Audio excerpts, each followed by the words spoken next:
And there was no investigation. Not until the inquest, 10 years later, which is when most people learned that Diana had penned a note in 1996 saying that someone was going to kill her in a car accident. This note was concealed for 6 years. At the inquest, experts agreed that Diana would have survived if they had gotten her to a hospital. But the blame was put upon a military-style attack.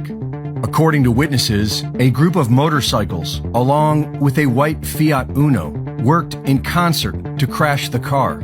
First, with a blinding flash of light, followed by an explosion from the front tire of the Mercedes. During the inquest, a former MI6 agent described being shown the very same plan in 1992 for a possible MI6 assassination of Slobodan Milosevic, and claimed it was MI6 who killed Diana. Because of all this, the inquest ended with the verdict of unlawful killing, blaming her death on the mysterious military hit squad.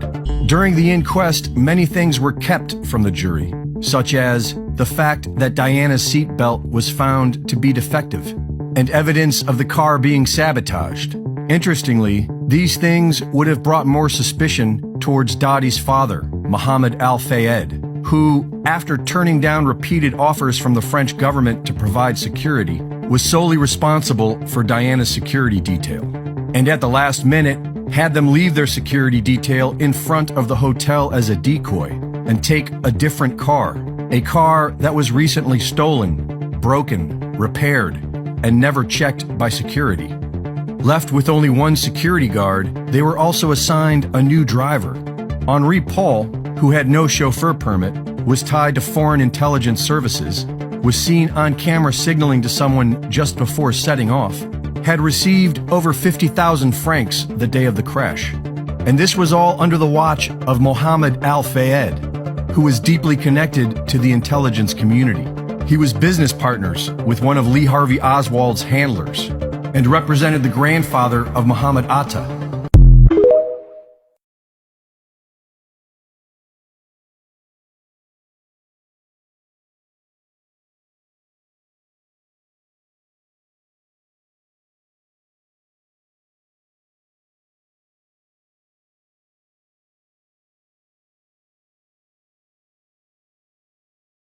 In the year 1684, the Vatican removed 14 books from the Bible. There were originally 80 books in the Bible when it was translated from Latin to English back in 1611. These days there are only 66. The missing books are known as the Apocrypha, which in Greek means hidden. The missing books include Esdras, Tobit, Judith, the Wisdom of Solomon, the Songs of the Three Holy Children, Bel and the Dragon, Maccabees, and the Prayer for Manasseh. Even stranger is that Jesus' name was spelled Iesus before these 14 books were removed. Some say the contents of the books didn't fit in with the Roman Catholic Church's narrative, so they were removed. But there is no real answer. But for whatever reason, the Catholic Church chose to remove them from the Bible so that the Word of God was exactly what they wanted it to be. Number 9. Alien Influences. Russian professor Genrikh Ludwig allegedly gained access to the secret Vatican archives in the 1920s, but we don't actually have the evidence that Ludwig was inside the secret archives.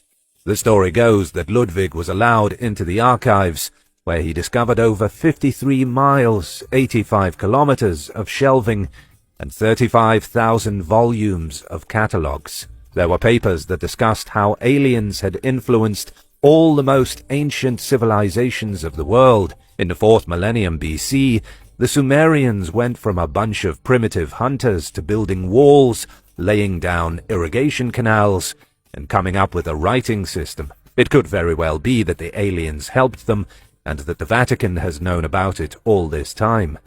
Number 8. The Antichrist. In 2010, Reverend Gabriel Amorth was 85 years old.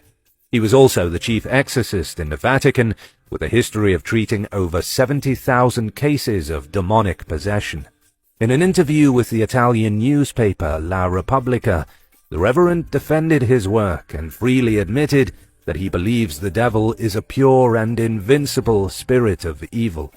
He also told the reporters that the devil can speak many languages, he can transform himself at will, and he can stay hidden when necessary. But perhaps even more shocking is that when the Reverend discussed an attack by the devil in 1981, Gabriel Amorth claimed the devil infiltrated the Vatican and tried to directly attack John Paul II. And then in 2008, the devil got back into the Vatican again and possessed a Swiss-Italian woman named Susanna Maiolo. On Christmas Eve, she attempted to push down Pope Benedict XVI, but was foiled by the pontifical Swiss Guard. She went back the next year on Christmas Eve during midnight mass and knocked the Pope over. The Reverend passed on in 2016, leaving behind a rather bizarre legacy of demonic paranoia in the Vatican. Number 7. The Three Secrets of Fatima.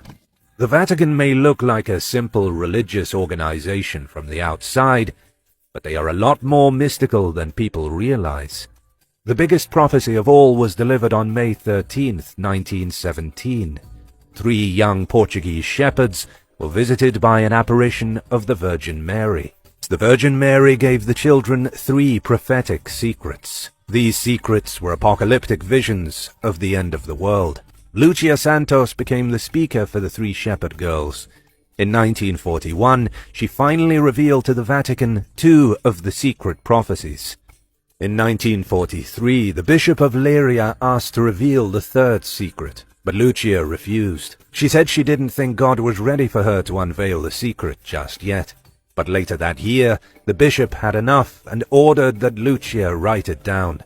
The 1st secret was revealed by Lucia in her memoir to be a vision of hell.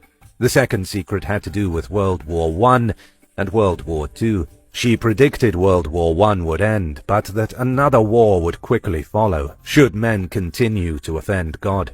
And in that, she was right. The 3rd secret is hugely controversial. She gave a vivid description of the persecution of Christians in the 20th and 21st century, along with a vision of the apocalypse. Number 6. UFO over Vatican City.